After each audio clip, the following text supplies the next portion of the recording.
halachot sur la Torah. 35, on va faire le Maseh Matan halacha bet. C'est dans l'écouter halachot, ilchot Maseh Matan halacha bet. Achar sheyitze mi bet hakneset yelech le bet hamidrash. Alors il y a une halacha dans Shulchan Aruch, dans le Siman Kuf Nun He, que quand quelqu'un il a fini sa prière, qu'est-ce qu'il doit faire? Il doit aller au bet hamidrash, il doit étudier. Et après, il doit aller travailler.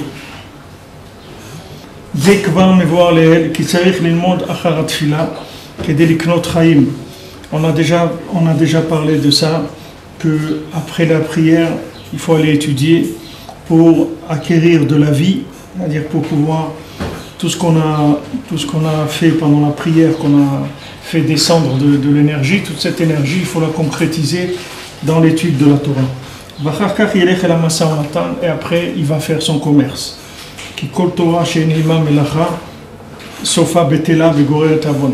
Parce que toute Torah qui n'est pas liée avec une activité, un travail, à la fin elle va être annulée et elle va entraîner des avérotes. Il faut faire attention de ne pas mentionner le nom d'Hachem pour rien, c'est-à-dire quelqu'un ne doit pas jurer dans son travail avec le nom d'Hachem, stam pour dire que par rapport à un prix ou par rapport à quelque chose, qu'il fasse attention de ne pas mentionner le nom d'Hachem pour rien.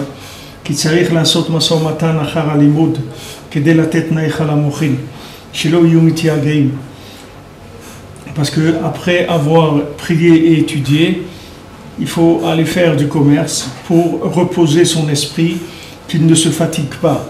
Comme Rabbeinu l'a dit Beferouj dans la Torah 35, que Maseh Matan c'est un principe de sommeil, c'est un repos pour l'esprit. Parce que précisément il faut reposer l'esprit quand l'esprit se fatigue. Pour qu'il n'y ait pas trop de lumière qui vont briser les récipients.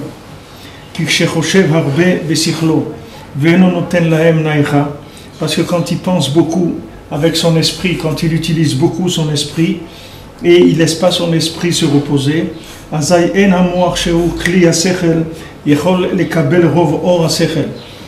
à ce moment-là, son noir, qui est le cli du sechel, c'est-à-dire son esprit, qui est son cerveau, qui est le récipient de l'esprit, il ne peut pas recevoir toute la lumière qu'il essaye de faire descendre.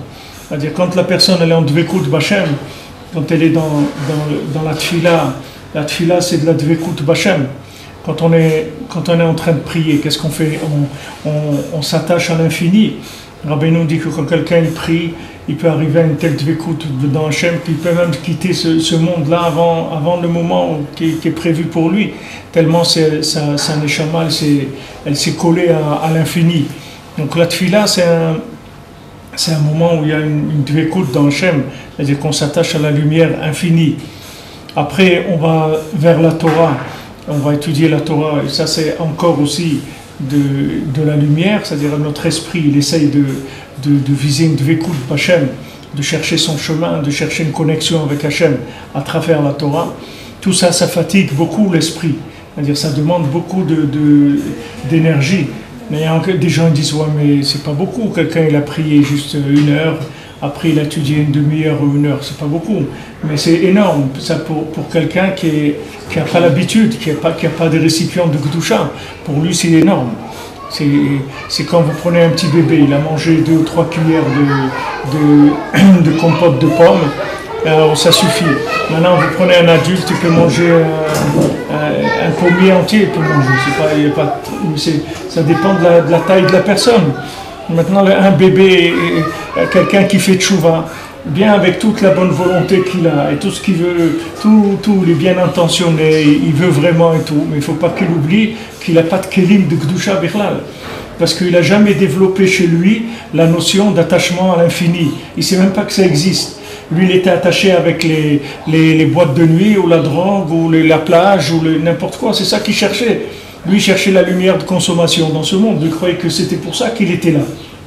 Il cherchait le raffinement dans le manger, dans ça, dans ça. Ah, c'était ça sa vie. Maintenant, quand tu lui dis non, tu sais, ici, les mancés, c'est une base pour se connecter à un autre monde. Alors maintenant, ça y est, tu lui as fait découvrir quelque chose qu'il ne connaissait pas. Mais là, quand il commence, il a l'esprit d'un bébé. C'est-à-dire, il a l'esprit de quelqu'un qui vient de naître. Il ne sait rien du tout, puisque c'est un monde qu'il ne connaît pas. Donc, il est en train de le découvrir. Maintenant, il ne faut pas voir parce que son corps il est gros, qu'il pèse 120 kilos, que le bonhomme il sait quelque chose. Il ne sait rien du tout. Il a un tout petit esprit. Et ce petit esprit, il faut le développer tout doucement, sinon il va se brûler. Donc, quand il va le matin déjà, au Hachem, il fait sa tefila, il fait les korbanot, il fait les psuké des imra, il fait le yotzer, la amida, tout, le kedusha des sidra, le mizmor shel yom, tout ça, il fait tout ça. Au Hachem, après, il étudie un petit peu la paracha, un peu Trumash, Dafayomi, quelque chose, il étudie un petit peu. Et après, il va travailler. Et quand il va travailler, c'est pour aller se reposer. Il va se reposer de cette lumière-là qu'il a pris pendant un certain moment. Maintenant, il a besoin de repos. Et ce repos-là, il est indispensable. Parce que sinon, comme les Khamim nous disent dans la Mishnah, que toute Torah, qu'il n'y a pas avec elle un travail, Sofa Betela, à la fin, elle va s'annuler. Pourquoi elle va s'annuler? Parce que le cerveau, il va se brûler, c'est tout. Si quelqu'un ne fait pas Mason Matan, sa cervelle, elle va brûler. Donc il a besoin de s'occuper. Et quelqu'un qui vit en Eretz Israël, il doit savoir, rien que de vivre en Eretz Israël, ça demande un effort. Même si quelqu'un ne fait rien du tout. Même si quelqu'un il reste allongé sur son lit toute la journée, avec les yeux ouverts, les Eretz Israël, c'est de la lumière. En soi, c'est de la lumière. C'est-à-dire, même si quelqu'un ne fait pas d'effort pour tirer de la lumière, le fait de vivre en Eretz Israël, d'être là, comme on a vu que Akadosh Baruch Hu dit, celui qui vit en Eretz Israël, je suis là, c'est-à-dire il vit chez moi. Ça veut dire qu'il y a une argacha, une sensation de l'existence d'Hachem. Et c'est ça toute la avodat Hachem. Pourquoi quelqu'un il prie, pourquoi quelqu'un il étudie, toutes les prières, l'étude que quelqu'un il fait, c'est uniquement pour se rendre compte que Hachem existe, pour se connecter avec lui. Voilà, maintenant tu viens dans un pays où sans rien faire, tu es déjà connecté. Même si tu fais rien du tout. Le mitzvah. Oui, mais tu fais rien. Il y a 3 mitzvot dans les mitzvot qu'on fait avec le gouffre entier.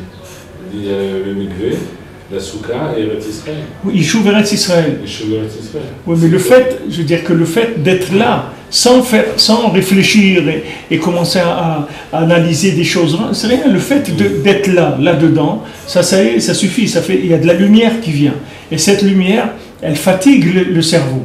C'est pas quelque chose c'est-à-dire c'est quelque chose qui prend de l'énergie mentale, parce que c'est une lumière qui te fait. C'est comme si tu te trouves en présence, de quelqu'un. Par exemple, tu es en train de manger, okay, quelque part. Tu es seul, tu es en train de manger. Maintenant, il rentre quelqu'un d'important. Par exemple, il rentre, je ne sais pas, le président de la République, il rentre, il s'assoit là, dans la pièce. Tu ne peux plus manger comme tu mangeais avant. Pourquoi? Parce que sa présence, elle te pompe de l'énergie. C'est-à-dire que tu n'es pas tranquille. C'est-à-dire ça te prend de la force. Le fait que cette personne importante, elle est là, elle te prend de l'énergie. C'est-à-dire que sa présence, c'est une lumière. Cette lumière-là, elle est prise par l'esprit. Donc elle fait que tu ne peux plus te comporter de la même manière. Donc tu vois que... Mais maintenant il ne te parle pas, il ne te dit rien du tout. Il rentre, il s'assoit, c'est tout à côté de toi, à quelques mètres de toi. Il s'assoit, c'est tout. Et toi tu étais en train de manger tranquillement, tu étais en train de regarder combien de ketchup tu vas mettre dans les frites ou les trucs et tout. Tu vois, tu étais en train de kiffer la bière, les trucs, tu étais bien, tu vois. Maintenant il vient, c'est un trouble fait, il ne l'a rien fait, il t'a rien fait. Mais le fait qu'il est là, ça y est, il y a une énergie qui sort, une lumière, cette lumière elle te prend de la force. Et ça va te fatiguer.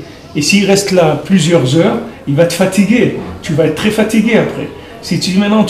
Maintenant, si tu vois par exemple, tu voyages dans l'avion, tu voyages à côté du président de la République, tu vas voir que tu vas arriver à la fin du voyage, tu vas être épuisé et tu vas attendre qu'il se finisse le voyage. Mais lui, il ne te dit rien, il ne te parle pas. Mais sa présence, ça pompe de l'énergie. Ça pompe l'Avdil, c'est un exemple pour que tu comprennes qu'en Eretz Israël, c'est la même chose. C'est-à-dire la présence divine qui est en Eretz Israël, ça demande un effort mental en permanence. Et ça, uniquement, c'est déjà en soi une avoda. Sans parler maintenant que tu vas prier, que tu vas aller au kotel, tu vas aller chez Rabbi Shimon, ça c'est déjà d'autres choses que tu vas étudier, ça encore c'est d'autres niveaux. Mais le fait uniquement de vivre ici, ça prend de l'énergie. Comme on dit que la Torah elle est matish kocho chez la dame. On voit de Rish Lakish qu'il était avec Rabbi Yochanan, il a sauté, après il voulait ressauter, il ne pouvait pas. Il dit pourquoi? Parce que maintenant qu'il a pris sur lui l'accepter la Torah, alors tout de suite ça l'a affaibli. Pourquoi ça affaiblit? Normalement tu dois dire, mais attends, maintenant que j'ai pris la Torah, il faut que j'ai encore plus de force, etc. Non, c'est que maintenant que tu as pris sur toi la lumière de la Torah, c'est-à-dire que tu as pris sur toi que tu vas être Mekayem la Torah, ça même, ça va te prendre une énergie mentale. C'est-à-dire que ça fait que quand ton cerveau il voit cette lumière-là d'Hachem, tu t'es engagé dans la connexion avec Hachem, quand ton esprit il est en contact avec cette lumière-là, ça fatigue ton esprit. Donc ton esprit il a besoin de repos. C'est pour ça qu'on va travailler. C'est pour ça que la Mishnah te dit, si tu ne fais pas un travail avec ta Torah, à la fin ta Torah elle va te bêter là. Pourquoi elle va te bêter là? Parce que le cerveau il va se brûler. Et après, quand le cerveau il va se brûler, le bonhomme il va aller voler. Qu'est-ce qu'il va faire? Il va tomber dans la vérote. Donc il va devenir un voleur, il va devenir un menteur, n'importe quoi, mais il va tomber dans la vérote qui vient du ribouille or, parce qu'il a eu trop de lumière par rapport à ses récipients. Donc il n'est plus capable de traduire cette lumière en comportement normal, parce qu'il n'a pas de récipient. Et donc l'énergie, elle s'en va dans les clipotes. Et après, il commence à faire des avérotes. Ça, c'est le principe de l'Aishtachelut du ribouille or. Donc il faut savoir que tout ce qui est Avodat Hashem, que ce soit Torah, Tfila, même mariage, avoir des enfants, vivre en Eretz Israël, toutes ces choses-là, ce sont des sources d'énergie. Et ces sources d'énergie, il faut avoir des accumulateurs qui sont capables de les gérer, de les prendre et de les gérer et de les transformer en choses positives. Sinon, ça donne des monstruosités. C'est-à-dire, si tu prends quelqu'un avec de la Torah sans récipient, celui qui tire la lumière de la Torah et qui n'a pas de récipient, il va devenir pire que quelqu'un qui n'a pas de Torah. Parce que quelqu'un qui n'a pas de Torah, c'est un animal, il vit comme un animal, il n'a pas de problème. C'est quelqu'un qui va, il consomme, il s'amuse, il a prévu déjà ses vacances, il va aller s'éclater, il va tous les jours jouer au basket et des trucs, il est content, il va bronzer, il a acheté sa crème, ses lunettes de soleil, son maillot, ses trucs, il n'a pas de problème, il vit. Mais celui qui rentre dans la Torah et qui brûle ses récipients, lui, il va devenir bien pire que ça. Parce que ça, il ne peut plus le faire, lui. Là où il est maintenant, tu ne vas plus l'acheter avec de la crème à bronzer. C'est pas avec ça, tu ne peux plus l'acheter, le bonhomme. C'est fini. Parce qu'il a passé déjà des étapes et des étapes. Maintenant, ça devient quelqu'un déjà d'avancé et qui a brûlé ses récipients. Alors là, il tombe dans des trucs vraiment pires. Bien pire que tout ça. Parce qu'il a brûlé ses récipients. Parce qu'il y a eu du ribouille or. Donc la Torah, elle te donne un seder. Tu fais tfila, le matin tu fais tfila, après tu vas étudier au Beth Midrash, après tu vas au Masa Matan. Il dit pourquoi? Hein? Ouais, parce qu'il va, pourquoi?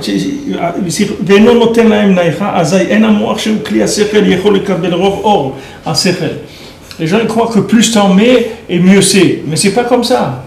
C'est pas comme ça. Ce qui fait marcher. Si tu prends un moteur, tu prends un carburateur. Le carburateur, ça se règle. Si maintenant, un carburateur, c'est lui qui envoie l'essence dans le cylindre, après il y a les bougies qui font l'explosion, et ça fait bouger les pistons, c'est comme ça que le moteur il tourne. Maintenant, quelqu'un qui a un carburateur, qui envoie trop d'essence dans le moteur, il se noie, ça s'appelle noyer le moteur. C'est-à-dire après, quand la bougie elle fait une étincelle, elle ne peut pas exploser l'essence, parce que l'essence elle est liquide, et pour qu'elle explose, il faut qu'elle soit un peu vaporisée, l'essence. Donc s'il y en a trop, c'est liquide, ça noie les bougies, ça noie tout. Après, et le gars il peut tourner sa clé pendant des heures, il va vider la batterie, il n'y a plus rien. C'est-à-dire qu'il ne faut pas croire que la lumière, plus on en ajoute, mieux c'est. La lumière, il faut juste ce que je suis capable de prendre, d'intégrer et de traduire en comportement positif. C'est tout ce que j'ai besoin. Je n'ai pas besoin de plus. Il ne faut pas avoir peur de refuser de faire certaines choses que pour d'autres, ça a l'air très simple et très facile, et pour moi, c'est très difficile. Pourquoi? Parce que moi, je sens que mes récipients ne me permettent pas de prendre cette lumière-là. Que c'est trop de lumière pour moi. j'ai besoin de repos. Eux, ils peuvent faire comme ça, c'est très bien. T'avoir la bracha, be'atzlacha, pas de problème. Mais moi, je peux pas.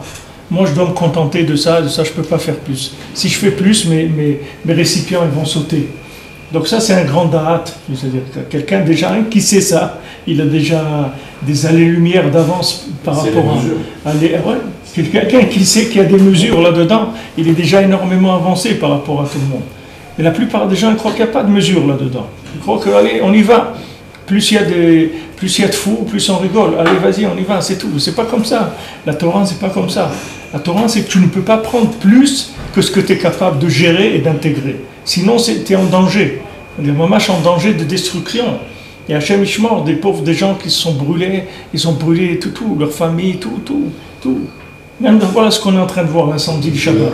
La halachot de l'incendie du Shabbat, c'est la même chose que ce qu'on est en train de dire maintenant. Tu peux prendre rien que quelqu'un qui est ribouillé, il prend rien que les séoudotes qu'il a besoin pour Shabbat, tu ne peux pas prendre plus. Et il dit, mais non, vas-y, prends, il ne peut plus prendre rien du tout a brûlé, il va prendre rien que ce qu'il peut pour manger, c'est tout. Rien que le minimum pour manger, il ne peut pas prendre plus. Pourquoi? Parce qu'il y a un incendie, c'est-à-dire un ribouille or. Il ne peut plus rien prendre, rien qu'un tout petit peu pour vivre. Il n'a pas le droit de prendre de plus que de lumière que ça. ואז נתקלקל מוחו לגמרי ויכול לצאת משכלו וזה בחינת כל תורה שאין בו מלאכה שאין עימה מלאכה סופה בטלה. Après le mot Chas v'Shalom il s'abîme complètement et il peut sortir de son esprit complètement. Et c'est ça que quand il n'y a pas de travail avec la Torah, alors à la fin ça fait brûler le moire.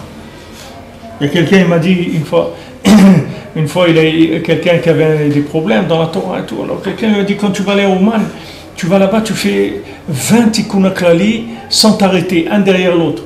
Alors lui il a été à Ouman, il a fait comme ça 20 tikkun klali. Après il m'a dit quand il est revenu, pendant des mois, il ne pouvait même pas voir la couverture du Tikkun Klali, il ne pouvait pas la voir. Alors que c'est quelqu'un qui avait l'habitude de faire tous les jours le Tikkun Klali.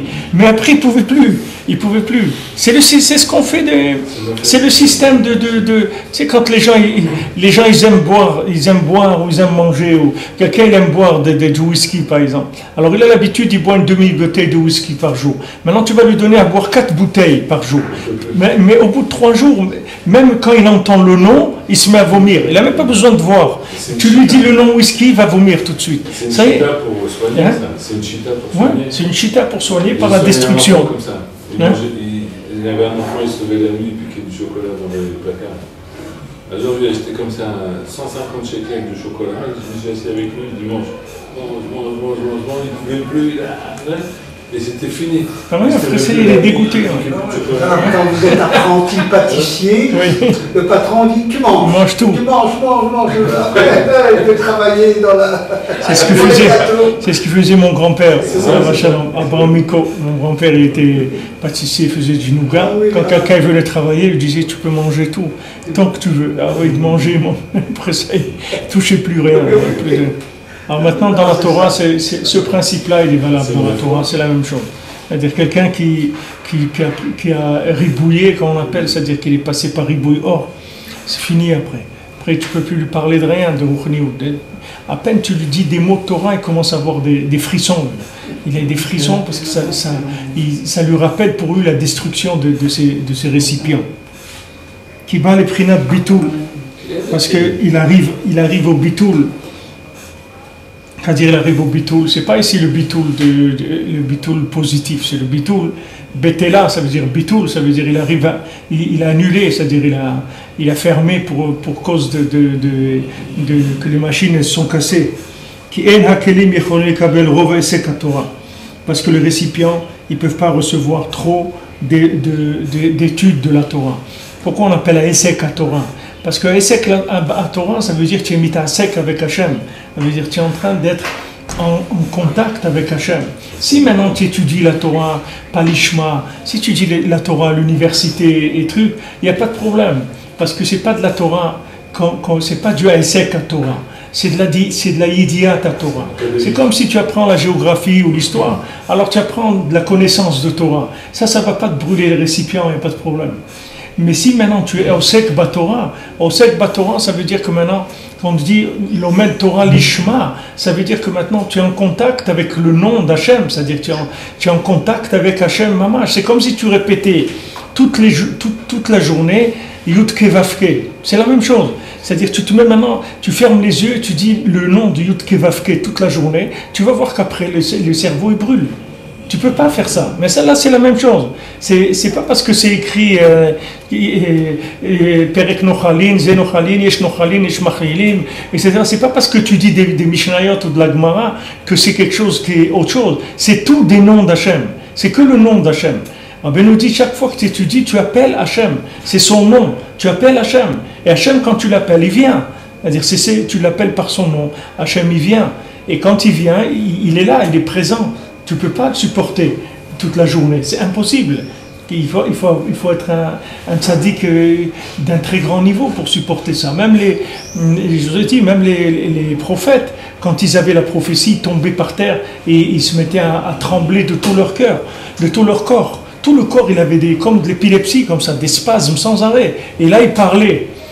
Mais les prophètes qui restaient debout, c'était que Moshe Rabbeinu, Shmuel Hanavi, c'était des chidushim qui restaient debout. Mais tous les autres prophètes que vous voyez, dès qu'ils commençaient à prophétiser, ils tombaient tout de suite par terre.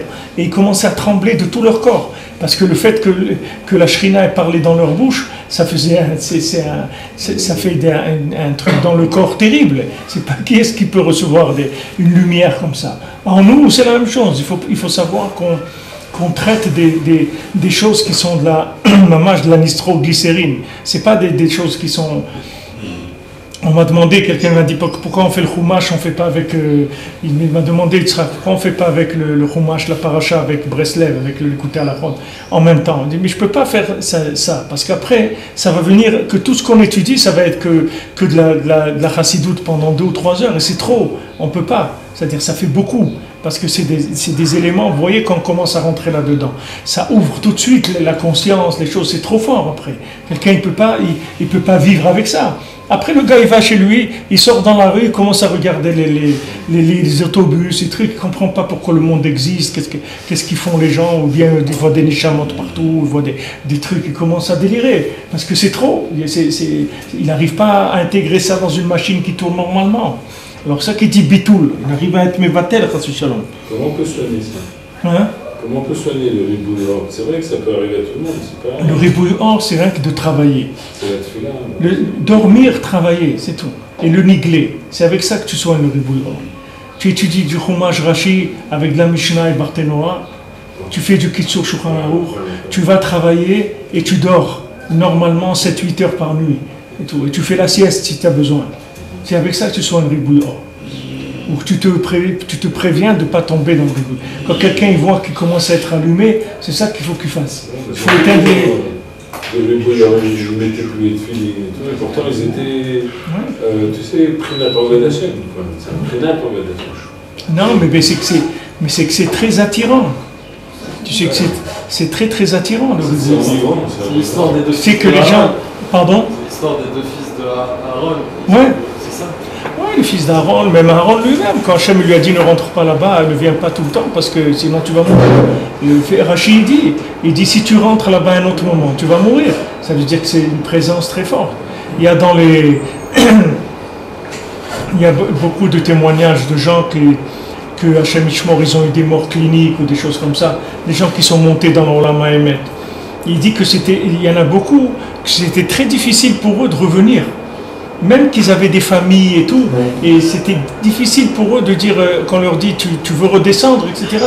Il dit que c'est très difficile pour eux de dire je veux redescendre dans ce monde. C'est difficile, parce que quelqu'un qui voit ce qu'il y a là-bas, il n'a plus envie de revenir ici, c'est très difficile. Maintenant la lumière de la Torah, c'est la même chose. La lumière de la Torah, elle te fait montrer le monde futur, elle te fait montrer Akadosh Baruch Hu, te fait montrer l'origine de ce monde-là. C'est que de la lumière. Qui est-ce qui va aller rentrer dans de la boue de ce monde alors qu'il peut rentrer dans de la lumière? C'est très attirant. C'est très attirant. Et puis il y a un yann aussi que c'est un peu, quand il dit ici que c'est bitoul, ça mène bitoul, c'est-à-dire c'est un peu suicidaire aussi. Il y a dans la personne, c'est une façon aussi de se suicider. C'est-à-dire qu'il y a quelque chose qui attire dans cette lumière-là et qui dit, bon allez, je rentre là-bas, c'est tout, et je termine. C'est-à-dire, ça y est, je passe dans une autre vie, c'est fini, je laisse toute la katnout de ce monde. C'est pas caché à votre. Non, mais si tu veux, quand quelqu'un il n'a pas les récipients et il veut rentrer là-dedans, c'est aussi un instinct de destruction qu'il y a dans la personne. Elle est attirée par ça. Mais tu vois qu'après, comme tu dis, des fois les gens après ils mettent plus les tefilines, les trucs, parce qu'il peut plus, il a brûlé complètement ses récipients. Après tu lui parles d'un mot de Torah ou de tefilin et tout, il commence à, il n'est pas bien, il est pas bien, il est pas. Mais il faut pas, si quelqu'un, Shalom, il est arrivé à ça, il faut pas s'inquiéter, il faut pas c'est pas grave, c'est comme quelqu'un qui est tombé malade. Qu'est-ce qu'il doit faire? Il doit faire le minimum que quelqu'un doit faire. Il met ses tefilines, il fait schéma. Il garde Shabbat, comme il y a des gens qui gardent Shabbat, ils restent au lit tout le Shabbat. Ils se lèvent rien pour les repas, c'est tout. Après, ils retournent au lit. Alors il fait ça, il dort tout le Shabbat pour ne pas en faire des mélachot. Il ne va pas à la synagogue, il ne fait rien. Tu vois, rien qu'il dort, c'est tout. Il mange, il dort, c'est tout. Et en attendant de reprendre petit à petit, qu'il cautérise un petit peu ses récipients, que ça il remonte petit à petit, jusqu'à ce qu'il retrouve la joie de la Torah, et il reprend petit à petit, mais vraiment doucement. Mais il faut savoir que rien que de vivre en Eretz Israël, c'est déjà une avodat Hashem très grande. Rien que de vivre ici, même quelqu'un qui ne fait pas des choses, le fait qu'il vit ici, ça prend déjà une grande partie des récipients. C'est parce que c'est une grande lumière de vivre ici. Alors, il y a des gens, ils sont attirés plus. Il va chez Rabbi Shimon, le truc. Il y a un jeune, il m'a appelé il y a quelques temps, il m'a dit, je suis chez Rabbi Shimon, ça y est, je reste là, je ne veux plus rentrer dans la yeshiva, je veux plus, c'est là, je sens que c'est ici ma vie. Je lui dis, tu vas te brûler complètement, mon ami. Reviens tout de suite dans une yeshiva, rentre dans une yeshiva, tu ne peux pas rester là-bas, tu vas te brûler le cerveau complètement. Après, le bonhomme, il devient clochard. Ça y est, il quitte complètement le côté social, il ne peut plus s'intégrer, il ne peut pas se marier, il ne peut rien faire après, c'est fini. Il a tout brûlé, tous les récipients sont brûlés. Il faut faire attention. La Torah, c'est très puissant, c'est pas quelque chose de... C'est pas un jeu intellectuel. Seulement, là où souvent on se trompe, c'est qu'on a affaire à des gens qui ont une approche de la Torah où ils n'ont pas mis leur cœur. Donc eux, c'est des étudiants en Torah. C'est-à-dire, c'est comme des universitaires. Le gars, au lieu d'être à Harvard, il est dans une yeshiva. C'est tout, mais il apprend la science de la Torah. Mais comme le gars, il ne met pas son cœur, alors il n'est pas en danger de ses récipients. Ces récipients, ils ne sont pas tout le temps sollicités, parce que le gars, il ne met pas son cœur, donc il ne tire pas de la lumière de l'infini. Lui, il est dans un système comme si quelqu'un, il apprend un métier, comme si quelqu'un, il apprend médecine ou avocat ou n'importe quoi, il apprend plein de livres et trucs pour connaître le métier. Donc, alors quand toi, tu vois des gens comme ça, si toi tu as du cœur, il faut que tu fasses attention, parce que eux, ils sont pas du tout, ils tournent pas dans la même vitesse que toi du tout. C'est-à-dire que si toi tu étudies le centième de ce qu'ils étudient, tu brûles, parce que toi tu mets ton cœur dedans. Donc tu ouvres les vannes, tu comprends? C'est comme les trucs les entraînements à balles fictives et à vraies balles. C'est pas la même chose, il faut faire attention. Quand c'est des balles en caoutchouc, c'est pas comme des vraies balles. Les balles en caoutchouc, ça fait du mal que dans la tête ou truc. Peut-être quelqu'un il prend une balle en caoutchouc dans le ventre, bon, ça lui fait un truc, mais c'est pas. Mais s'il prend une vraie balle, il est mort, le bonhomme. C'est fini. C'est pas la même chose. Alors quand des gens ils ont une approche intellectuelle de la Torah, alors ça fait qu'ils apprennent ils sont sur le côté intellectuel, ils apprennent des choses et tout. Ça fait pas de mal. C'est une science comme une autre. Mais si quelqu'un il rentre dans la Torah avec son cœur, mais chaque mot, il est en train de tirer du contact avec Hachem. Chaque mot. Moi, je vois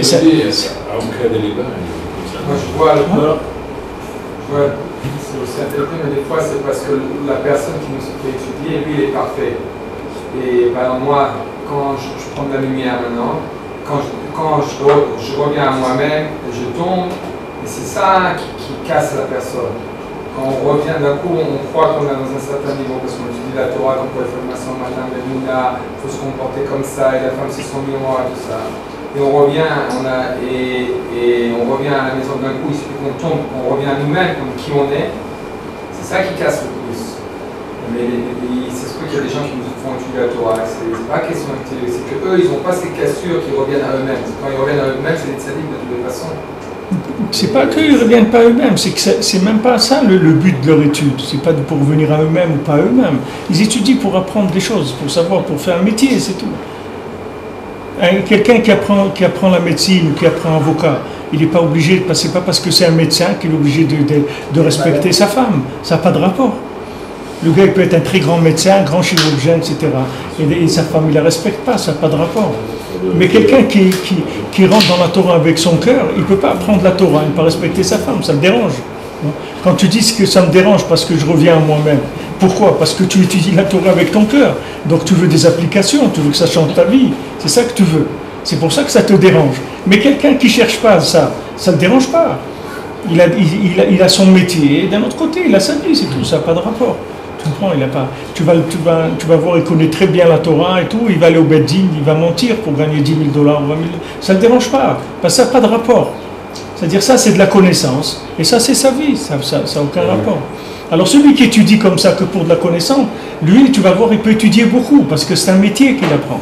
Ça n'a pas du tout de rapport avec ça. Mais il y a des gens, ils commencent à étudier une Mishnah, il est plein déjà, il est plein de lumière déjà. Avec une Mishnah, il s'est rempli déjà avec beaucoup de lumière, parce que chaque mot, il met son cœur dedans. Donc ça la nourrit, ça lui a rempli sa neshama. Donc il faut qu'il aille doucement.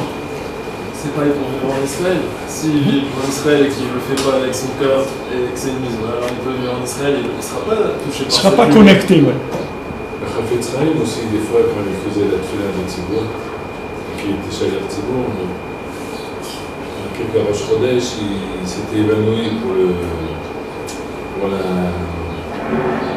Moussaf. Pour le Moussaf. Ouais. Le Moussaf, quand il annonçait ou quoi, quand il faisait ça, il s'évanouissait. Parce que c'était. Il prenait la lumière, c'était. Vous avez étudié ça une fois, non? Ouais. On a parlé de ça une fois. Ouais. Rabbeinu, par exemple, jamais il fait le Shalir Tzibour. D'accord. Même quand c'était le Yortzeit de sa mère, il ne faisait pas Shalir Tzibour.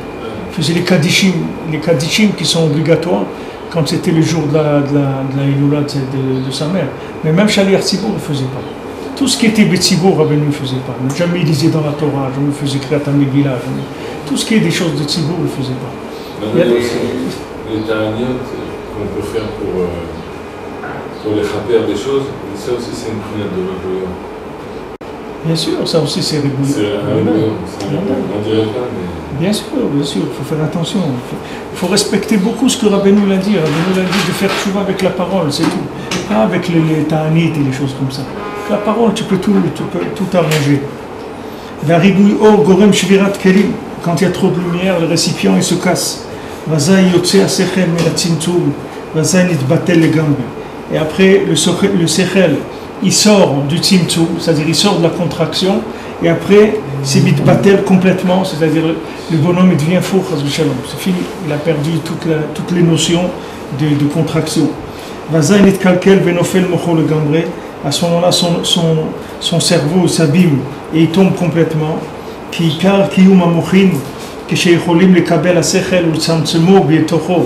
Parce que maintenant, tout le maintien de l'esprit, c'est quand on peut recevoir dedans de la compréhension et de la contracter à l'intérieur.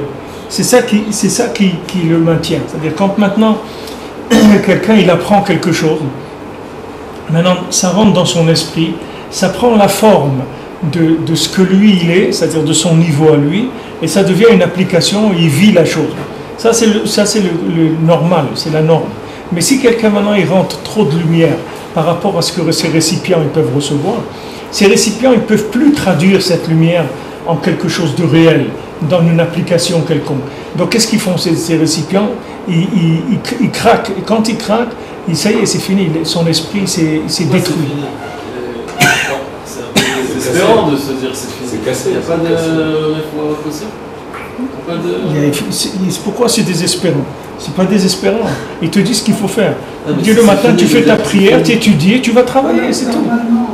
Mais la personne qui s'est déjà brûlée, c'est-à-dire je t'ai dit, celui qui n'est pas brûlé, il faut qu'il achète un bon coussin parce qu'il va passer pas mal d'heures dans le lit. Il faut que ça achète un coussin qui n'est pas des torticolis, c'est tout.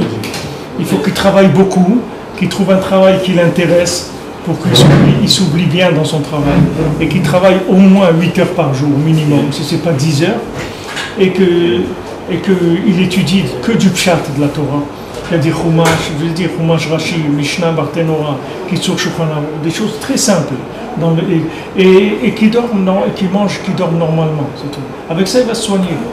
Ça va le soigner, s'il est déjà passé par là. Et s'il n'est pas encore passé par là, ça va lui éviter d'en arriver là. C'est ce qui est écrit, qu'à la fin, la Torah, elle s'annule, elle entraîne des avérotes, les prinat bitul, mahmat shvirat akeli, ali des ribouilles or. Parce que quand maintenant le sechel, le cerveau, l'esprit, il est parti de la personne, à cause du bitoul, c'est-à-dire qu'il n'y a plus, il ne comprend plus rien, puisque le système il a sauté, mahmat shvirat akeli, ali des ribouilles or, parce que son récipient s'est cassé, qu'il y avait trop de lumière. C'est ça l'existence même, la création des clipotes. C'est ça, quelqu'un il veut fabriquer des clipotes, c'est comme ça la méthode de fabriquer de la clipote. C'est-à-dire quelqu'un qui rentre dans la Torah et qui rentre dans le ribouille or, c'est un fabricant de clipotes. C'est lui qui fabrique les clipotes. Tu te rends compte ce que ça veut dire? C'est-à-dire c'est lui qui fabrique des gens qui vont faire tomber le monde. C'est un fabricant de clipotes. De la même manière que Hachem, quand il a créé le monde, il y avait du ribouille or, et c'est ce ribouille or qui a créé les clipotes. La même chose quand quelqu'un il s'approche de la Torah d'une façon d'une façon où il y a un trop plein, c'est-à-dire que ces récipients ils éclatent. Après toute la lumière qu'il a mis, c'est d'autres qui vont en profiter, c'est-à-dire les clipotes. C'est-à-dire c'est un fabricant de clipotes mamash. Alors les gens des fois ils ont fait tchouva pour justement sortir de la clipa. Quelqu'un il a quitté la clipa, il rentre dans la gdoucha, il veut plus alimenter les clipotes. Mais maintenant s'il rentre dans le ribouille or, il redevient encore un fabricant de clipotes. C'est-à-dire avant, c'est pire parce qu'avant c'était pas un fabricant de clipotes. Avant c'était un homme qui a été pris par les clipotes. Il devient exploité par les clipotes. Mais maintenant il peut devenir lui-même un fabricant de clipotes. Rabbeinu il a dit sur quelqu'un, il a dit sur un rave qu'il est arrivé que tous ses élèves ils ne se lèveront pas à Triyat HaMetim. Il est arrivé à un tel niveau de destruction que tous ses élèves ne pourront pas se lever à la résurrection des morts. Il n'y a pas une plus grande destruction que ça dans le monde. Regarde à quelqu'un où il peut arriver, où il peut amener les gens. Si quelqu'un il n'a pas une méthode qui vient des tzadikim, s'il commence à faire n'importe quoi avec la Torah, il peut aller dans des choses incroyables. Ça donne un travaux de clipot. Tu vois, regarde des gens qui rentrent dans la Torah, et ils commencent à inventer des choses. Ils commencent à inventer des façons de prier, ou des façons d'étudier, ou des façons de s'habiller, ou des façons de parler, ou des façons de se comporter, qui n'ont rien à voir avec la Torah. C'est des inventions totales. Mais ces inventions, c'est vraiment des créations de clipotes, c'est tout. C'est-à-dire le Ben Adam, il est rentré dans le ribouille or, après il a commencé à créer des clipotes. Je ne veux pas rentrer dans des exemples, des détails trop précis, mais chez chacun, il réfléchit, il va trouver, il va comprendre de quoi on est en train de parler. C'est-à-dire que Mamash, il devient fabricant de clipotes, le bonhomme. Hein? Parce que trop de lumière, ce qui déborde, c'est ça la clipote. Il crée des clipotes. C'est-à-dire quand quelqu'un, il met de la lumière sur le marché, et que cette lumière, elle n'a pas de récipient, c'est-à-dire qu'elle n'a pas été transformée en énergie d'application, cette lumière-là, ça devient de la clipa, c'est-à-dire ça devient du super plaisir, c'est ça ce que ça devient. Fabrique des machines à plaisir, et des ça des clipotes. Comme on va, c'est ça qu'elle entraîne les avérotes, les kanira bachouch. Et ça, il dit, c'est quelque chose qu'on peut se rendre compte physiquement de ça. Chacun il peut voir ça. Il y a des exemples physiques de ça. Parce que quand le cerveau se fatigue beaucoup, et il ne lui donne aucun repos, alors son cerveau il peut s'arracher, s'abîmer complètement. Avec ce bilbouladat, il peut entraîner des avérotes avec ces choses-là. C'est-à-dire cette lumière-là, elle peut entraîner après des avérotes. à la Masa au Matan, chez Zer, chez Lo Yazkir, chez Shamaim Levatala. C'est ça qu'ils ont dit les Chachamim. Quand tu vas aller travailler, fais attention de ne pas mentionner le nom d'Hachem pour rien. Comment chez Katvu Bashulchan Aruch, Isur Ze et la Masa au Matan. Pourquoi maintenant ils ont été dans le Shulchan Aruch, il vient amener ce Isur là? Pourquoi dans le Shulchan Aruch il ne te dit pas, dans le Masa au Matan, il ne te dit pas un autre Isur? Il vient parler, attention, quand tu vas faire du commerce, ne mentionne pas le nom d'Hachem, les Vatala, c'est-à-dire pour rien du tout. Qui Isur Askarat Shem Shamayim le Vatala ou Gamken Prinazo. Parce que de mentionner le nom d'Hachem pour rien, c'est le même principe que le ribouille or. Qui Kshemaskirim Shem Shamayim Nimsa Shekorim Oto Idbarach Tiviachol. Shu Chaya Chaim, comme Shemuar Sham. Parce que maintenant, quand on mentionne le nom d'Hachem, ça veut dire c'est comme si on appelle Akadosh Baruch Hu, c'est-à-dire le Chaya Chaim, on l'appelle devenir. Qu'est-ce que tu l'appelles maintenant devenir dans une situation comme ça? Et ça va te brûler si tu l'amènes dans une situation comme ça. Qu'est-ce que tu appelles Hachem dans le Masa au Matan? Pourquoi tu es en train d'appeler Hachem maintenant dans ton Masa au Matan? C'est pas le moment, c'est pas le moment où il faut que tu appelles Hachem. Puisque maintenant, on t'a dit d'aller travailler pour que d'Afka tu rentres dans le sommeil. Qu'est-ce que tu es en train maintenant de créer des systèmes pour même dans le sommeil, là-bas, créer un éveil dans le sommeil? On peut demander son aide pour réaliser ça par là, ça, c'est pas de prier, il n'y a pas de problème. Ici, c'est Mazkir, les Shem Hashem, les Vatala. C'est-à-dire que ça veut dire que quelqu'un, il va utiliser maintenant, quand quelqu'un jure par exemple dans le travail, il veut jurer qu'il n'a pas pris de l'argent, il veut jurer qu'il ne connaissait pas cette personne ou qu'il ne savait pas qu'il y avait un problème, etc. Il veut jurer pour prouver cette chose-là. Qu'est-ce qu'il fait? Il va jurer sur le nom d'Hachem, c'est-à-dire il va faire descendre Hachem dans cette situation-là. Mais ça aussi c'est un ribouille. Qu'est-ce que tu fais descendre maintenant Hachem pour prouver que ton action elle était valable? Qu'est-ce que tu fais descendre maintenant le nom d'Hachem? Maintenant si tu pries, c'est autre chose que tu as prié avant pour faire ton matin Bemouna et tout ça, c'est de la tefila, c'est pas la même chose. C'est une choua, c'est pas ouais, là c'est fait une choua, maman, je dirais. Souvent on va chercher un Bezrat Hashem, sans faire de prière.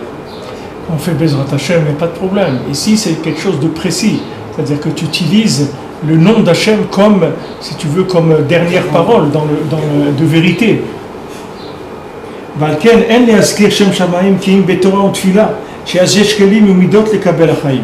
Donc maintenant on peut mentionner le nom d'Hachem, que quand on étudie la Torah, on prie, à ce moment-là il y a des récipients et des mesures pour recevoir la vie. Bien que le nom d'Hachem lui-même c'est des mesures, moi je vais voir Sham, afin que malgré ça, c'est connu qu'il y a kelim les kelim, les tzimtzum les tzimtzum. Chaque keli il a des kelim et chaque contraction elle-même elle a des contractions.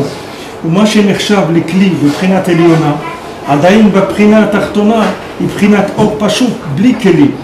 Ce qui est considéré comme un récipient dans un niveau élevé, c'est encore dans un niveau en dessous de la lumière sans aucun récipient. Il faut faire une autre contraction, un autre récipient pour recevoir ça. Maintenant, ce qu'il explique ici, c'est ce qu'on a dit avant. C'est-à-dire, tu vas voir quelqu'un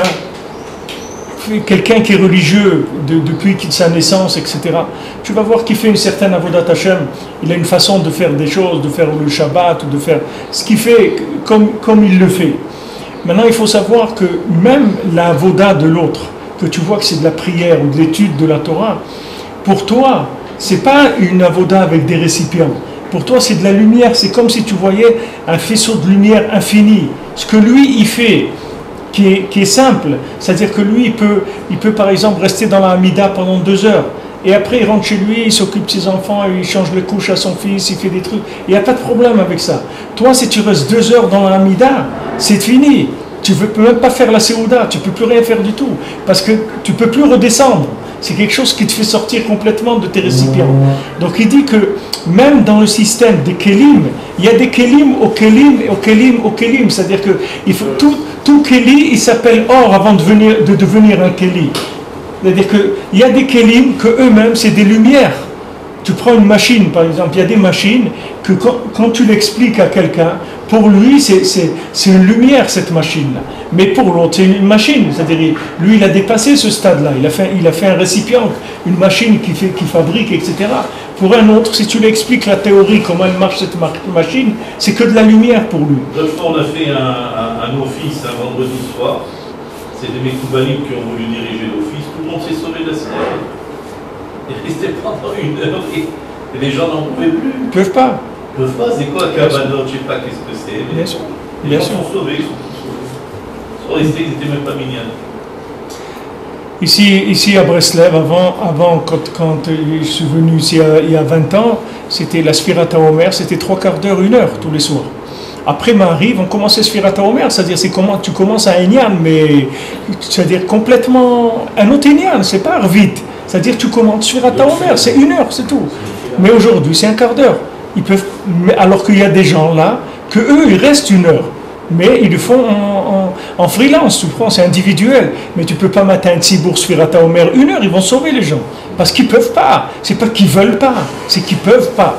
Et s'ils le font, tu vas leur brûler la tête. S'il y a des gens, ils ont honte de partir, ils ont dit non, et s'ils font 1 heure, moi j'ai honte, je ne veux pas partir. Et le gars, il reste là-bas, et bien il brûle, c'est tout. Alors que lui, il n'est pas fait pour ça. C'est pas son niveau. Peut-être qu'il arrivera après à faire même 3 heures Sfirat HaOmer. Mais pas maintenant. Hein? Ça n'intéresse pas. Il n'a pas le niveau, c'est tout. Il n'a pas le niveau pour comprendre qu'est-ce que c'est cette chose-là. Pour vivre cette chose-là. De faire de la Sfirat HaOmer à Enyan où pendant 1 heure, il est en train de répéter des mots. C'est pas tout le monde qui peut faire ça. Tu peux instaurer un tzibour, même c'est tous des Breslev et tout ce que tu veux, c'est pas tout le monde qui a ce niveau-là. Maintenant, pour toute la Torah, c'est comme ça. Il dit que chacun, il y a des kelim ou kelim. Chacun doit trouver sa place.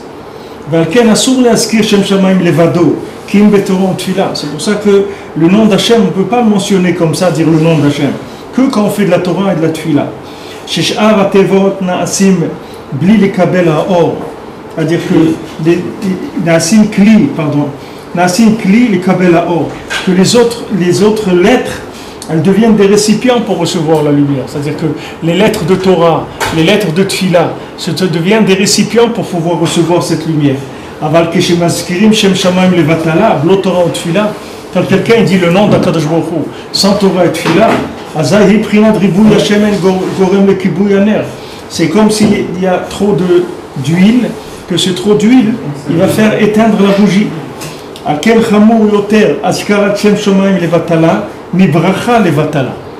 C'est plus grave de dire le nom d'Hachem pour rien que de faire une bracha pour rien. Dans la bracha, il y a le nom. Il y a le nom d'Hachem quand tu fais une bracha. Oui, mais le nom, il est avec d'autres, il est dans un nusach.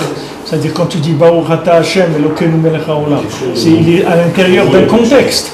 Tandis que quand la personne elle dit le nom d'Hachem comme ça, sans rien, Stam, le nom d'Hachem, c'est pas la même chose. Il va dire pourquoi. Donc c'est ça que quand quelqu'un s'il étudie la Torah, il prie sans travailler, sans faire de Masa Matan, à la fin, c'est-à-dire le Shem qui dit, c'est les Vatala, ça veut dire que toute la lumière, c'est mes Vatel, c'est-à-dire ça donne plus de comportement, ça donne plus ça fait plus avancer la personne, rien du tout, c'est quelque chose qui fait que détruire, c'est tout. C'est de la lumière, c'est le nom d'Hachem, mais il fait que détruire. Chez Gorem Bitul Anal, c'est-à-dire qu'il entraîne l'annulation. Aïnou Kilkou la Kelim, c'est-à-dire la destruction des Kelim. Valken Amrou Abtenuzal, Kol Makom Sheaskarat Shem Shamayim Metsuya, Mita Metsuya. C'est pour ça que les Khamim, ils ont dit tout endroit où il y a le nom d'Hachem qu'on trouve là-bas, que les gens ils disent le nom d'Hachem comme ça, pour un oui, pour un non, il faut savoir que la mort se trouve là-bas aussi. Kihi Hefer Kriyat Achaim Ba'ichat Yamim. Parce que c'est le contraire que d'appeler la vie et la longévité. La vie, ça veut dire de lumière dans des récipients. La mort, ça veut dire lumière sans récipient. Comme tu as dit tout à l'heure aux enfants d'Aaron, ou Aaron même, Hachem lui dit, ne viens pas dans le Kodesh HaKodashim, ne viens pas quand tu veux. Ici, c'est 1 fois par an, Yom Kippour, c'est tout. Tu rentres pas, tu rentres jamais ici. Personne ne rentre ici. Parce que c'est trop, il y a une présence qui est trop forte. Il y a une lumière qui est trop forte. Parce que ça se fait précisément avec les midot et les kelim qui se font par le Esek HaTorah. C'est-à-dire que maintenant, la personne, elle étudie la Torah, elle dit des mots de Torah. Ces mots de Torah, c'est des récipients pour recevoir le nom d'Hachem dedans. Mais si quelqu'un, il mentionne directement le nom d'Hachem, sans aucun récipient, si quelqu'un toute la journée il dit le nom d'Hachem, il dit Yudke Vavke comme ça, il répète le nom d'Hachem comme ça, mais il se brûle. Le nom d'Hachem, il le brûle, il n'y a pas de récipient du tout. והזכרת שם שמיים לבטלה היא הפך מזה. על כן בשעת המשא ומתן שהוא כדי לשמור הכלים שלא יתקלקלו, mais dans tout l'union de משא ומתן que la personne elle rentre dans le משא ומתן pour justement protéger ses kelim, rentrer dans la émouna pour pas que ses récipients ils s'abîment, צריך להיזהר אז בהזכרת שם שמיים לבטלה שהיא פגם קלקול הכלים. C'est-à-dire il faut faire attention à ce moment-là de ne pas mentionner le nom d'Hachem pour rien, parce que ça s'appelle détruire ses kelim. Donc quelqu'un, dans le Masé Matan, c'est pas là-bas qu'il faut être masqué le Shem Hashem. Shem Hashem, on peut être masqué à l'intérieur du limoud et de la tfila. Il n'y a pas de problème parce qu'il y a des lettres qui servent de récipient. Mais stam, le nom d'Hachem comme ça, au milieu, en plein milieu de Masé Matan, ça n'a rien à faire là-bas. Ça doit uniquement faire du bitoul, c'est-à-dire des kelim. Encore plus de bitoul.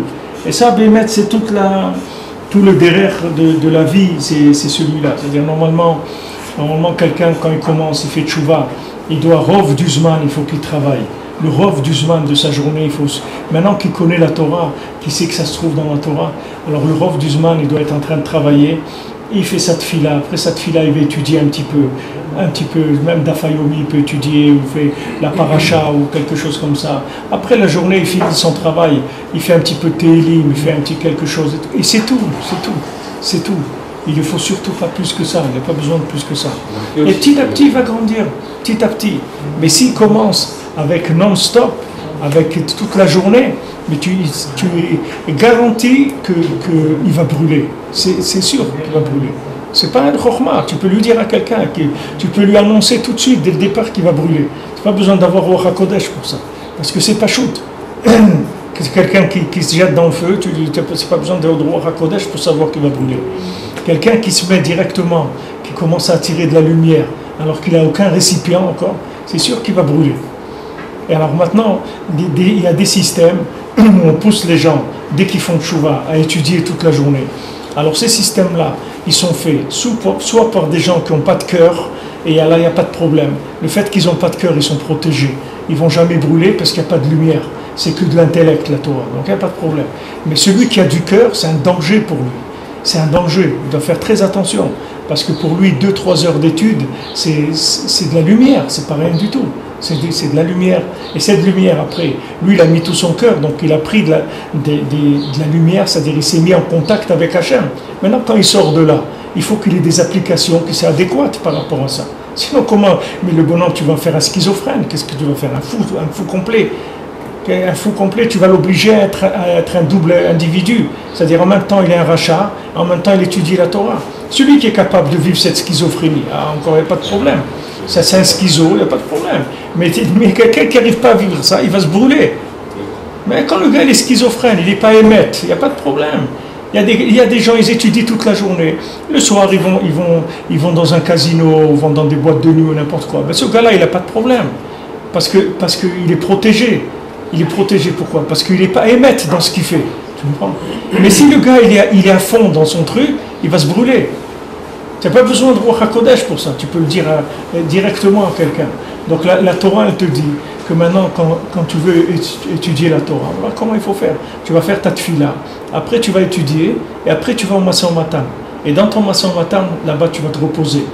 Tu vas un petit peu retaper tes récipients, tu vas un petit peu prendre le temps de voir un petit peu ce qui se passe avec toi, un petit peu de ta famille, tu vas un petit peu faire les commissions au supermarché, tu vas les trucs, tu vas doucement, va doucement, Rabbeinu l'a dit doucement. Parce que Rabbeinu il sait que les gens qui vont venir maintenant à la fin des temps, c'est des gens qui vont être tellement affamés, qui vont se jeter sur le manger, et ils vont manger 10 fois plus que ce que leur estomac il peut contenir. Rabbeinu il le sait ça, il a vu ça. Rabbeinu a dit doucement, va doucement. Quelqu'un il habite en Eretz Israël, il met ses tefilines, il fait qu'il douche le Shabbat, il garde Shabbat, c'est énorme. Il peut travailler 10 heures par jour, il n'y a pas de problème. Il n'y a aucun problème, au contraire. Il vaut mieux qu'il travaille 10 heures par jour. Parce qu'avec ça, au moins il va avancer doucement. Mais si quelqu'un il vient en Eretz Israël, la Torah d'Eretz Israël, déjà c'est une autre Torah par rapport à Chutz La'aretz. C'est une lumière beaucoup plus forte. En plus, il y a la présence divine permanente, qu'ici tu ne peux même pas complètement dormir. C'est-à-dire, ici il n'y a pas de sommeil total. C'est-à-dire, même quand tu fais du commerce en Israël, tu vas voir que la présence d'Hachem, elle est omniprésente. C'est-à-dire, tu vois toujours quelqu'un qui va dire, oui, Bezrat Hachem, j'arrive, et tu vois, et Hachem Yazor, regarde, j'ai eu un nez. C'est-à-dire, toujours, Hachem, tu vas voir que même dans le Masa Matan, il y a une présence divine, alors qu'en Chutz La'aretz, les gens, ils rentrent dans le Masa Matan. Il n'y a pas des gens qui rappellent tout le temps la présence d'Hachem. Mais en Eretz, même le Masa Matan, il est déjà dans un niveau de Avodat Hachem. Tout est dans le niveau d'Avodat Hachem. C'est déjà quelque chose d'élevé, donc il faut aller doucement. Il faut aller doucement.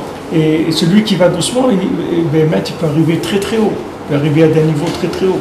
Et il a besoin d'aller doucement. Et la plupart des gens qui ont été vite, vous voyez vous-même, vous avez des exemples autour de vous. Vous savez, chacun sait ce que ça veut dire, le résultat que ça donne après. Ouais, il y a plus il y a bitoul, c'est tout. Ça ne marche plus. Le moach ne marche plus, il n'y a plus rien qui marche. Il faut aller doucement. Ici, on voit que Masa Matan Ben Mouna, Rabbi Nathan, il amène ici un des yesodotes du Nyan de Rabbeinu, de faire attention que quand on va dans Torah et Tfila, il faut savoir qu'on rentre dans un domaine où il y a de la lumière, où il y a beaucoup de lumière. La lumière d'Hachem, c'est Dvekut B'Hachem. C'est Dvekut B'Hachem. C'est l'attachement à Hachem. Cet attachement à Hachem, il faut arriver à le vivre. C'est pas tout le monde qui peut commencer à un tel niveau. Il faut aller doucement. Et hâte, doucement.